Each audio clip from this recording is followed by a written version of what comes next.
Hello everyone, আমি Swarnank and welcome to the new episode of my channel. তো এখন আমি এই ভিডিওতে কথা বলবো হচ্ছে একটা বড় আপডেট নিয়ে।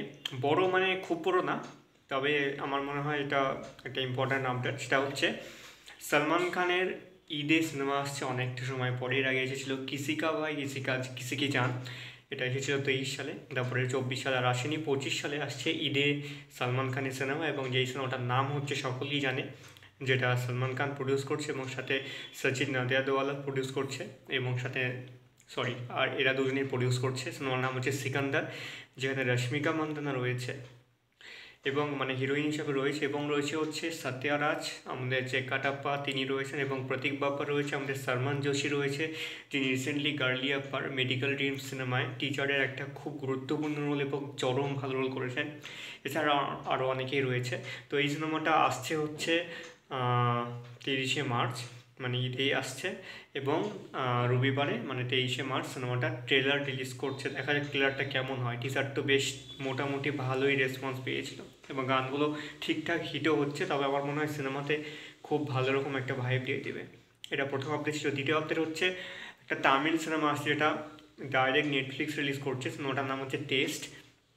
এই সিনেমাতে আর মাধবন রয়েছে, এবং রয়েছে নয়নতারা, এবং সাথে রয়েছে হচ্ছে সিদ্ধার্থ। তিনজনই খুব ভালো অ্যাক্টর অ্যাক্ট্রেস, মানে তিনজনই খুব ভালো আর্টিস্ট, এবং তারা একটা স্পোর্টস ড্রামা নিয়ে আসছে। এটা কীরকম কী হয় সেটা এখন আমার দেখার খুব ইচ্ছে, কারণ এটা যখন শুটিং শুরু হয়েছিল সেই সময় বেশ কিছু খবর পেয়েছিলাম। সেগুলো অনুসারে সিনেমাটা কিন্তু আমার খুব ভালো লাগার এবং ইন্টারেস্টিং ব্যাপারটা যে থাকে সিনেমা দেখার ইচ্ছে, সেইটা কিন্তু এসেছিলো। দেখা যাক কেমন হয় সিনেমাটা। এবং এই সিনেমাটা আসছে কিন্তু 4th এপ্রিল, মানে 3 তারিখ রাত্রি চলে আসবে। এটা দ্বিতীয় আপডেট ছিল। থার্ড এবং লাস্ট আপডেট হচ্ছে একটা কোরিয়ান ওয়েব সিরিজ আসছে, যেটার নাম হচ্ছে কর্মা। এটা আগের বছর আমি খবর পেয়েছিলাম, এবং তারপরে এখন আসছে। এই সিরিজটার গল্প হচ্ছে 8-9টা মতো এপিসোড থাকবে, বা 8টা এপিসোড থাকবে হয়তো। এই সিরিজটার গল্প হচ্ছে 6 জনের গল্প। পোস্টারটাও সেরকম বানিয়েছে তারা, পোস্টারটা আমার হেভি লেগেছে। 4ই এপ্রিল কিন্তু সিরিজটা স্ট্রিমিং হবে, মানে 3 তারিখ রাত্রে থেকেই।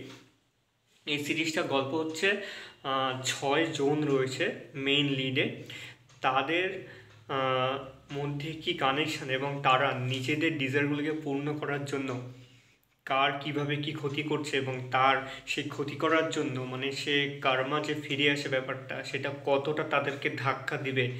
এই পুরো ব্যাপারটা মিলিয়ে হচ্ছে সিনেমাটার প্লট, মানে সিরিজটার প্লটটা। দেখা যাক কতটা দারুণ হয়। কোরিয়ান সিরিজ সবসময় আমি দেখেছি মোটামুটি 80% 90% কাজে ওদের সেরা হয়। নেটফ্লিক্স ছাড়া অন্যান্য প্ল্যাটফর্মে যেগুলো আছে, অ্যামাজনে যেগুলো আসে, অন্যান্য তাদের নিজেদের প্ল্যাটফর্মে যে ড্রামাগুলো আছে, সেগুলো বিশাল ভালো রকমের হয়। দেখা যাক এই সিরিজটা কেমন হয়। তো এই ছিল আজকের আমার আপডেট। কেমন লাগলো অবশ্যই কমেন্ট করে জানিও। ভালো লেগে থাকলে চ্যানেলটিকে সাবস্ক্রাইব করতে একদম ভুলবে না।